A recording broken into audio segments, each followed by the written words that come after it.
ایک بادشاہ اپنی انصاف پسندی کی وجہ سے دور دور تک مشہور تھا۔ ایک روز وہ شکار کو گیا۔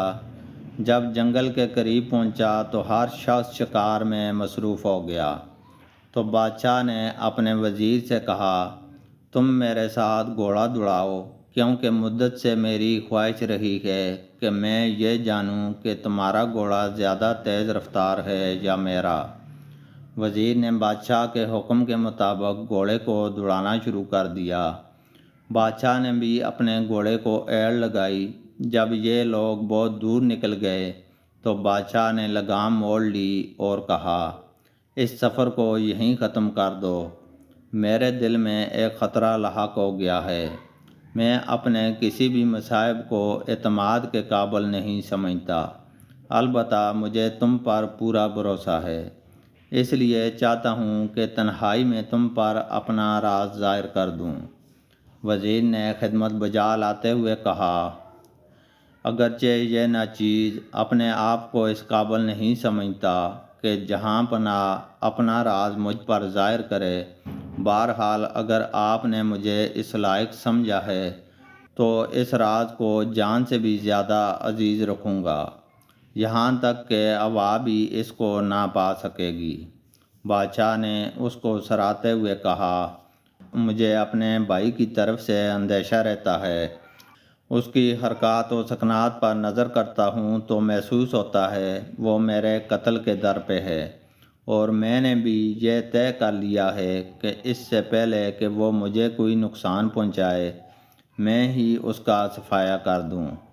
تمہیں چاہیے کہ مسلسل تم اس کی نگرانی کرو اور میری حفاظت کا خیال رکھو۔ وزیر آداب بجا لایا اور انتہائی فرمانبرداری کے ساتھ اس راز کو چھپا رکھنے کا وعدہ کیا، لیکن ابھی منزل تک پہنچا بھی نہ تھا کہ اس کے دل میں بے وفائی نے راہ پائی اور دغا بازی اور دھوکے نے گھر کر لیا۔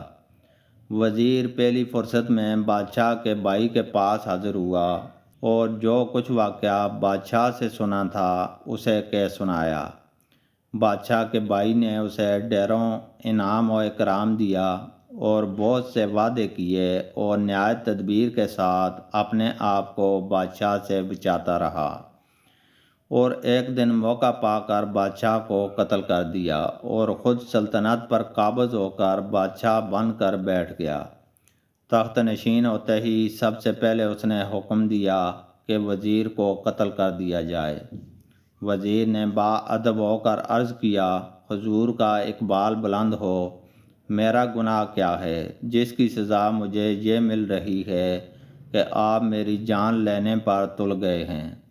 بادشاہ نے کہا، کسی کا راز دوسروں پر ظاہر کرنا بدترین گناہ ہے۔ میرے بھائی نے تمہیں اپنا رازدار بنایا تھا، کیا اس کا بدلہ یہی تھا کہ تم اس کا راز فاش کر دیتے، اسے میرے ہاتھ سے قتل کروا دیتے؟ اب میں تم پر اعتماد کیوں کر سکتا ہوں؟ وزیر نے بہت معافیاں مانگیں اور جان بخشی کے لیے کہا، مگر بادشاہ نے اس کی ایک نہ سنی اور آخر اس غدار بے وفا وزیر کا سر تن سے جدا کر دیا گیا۔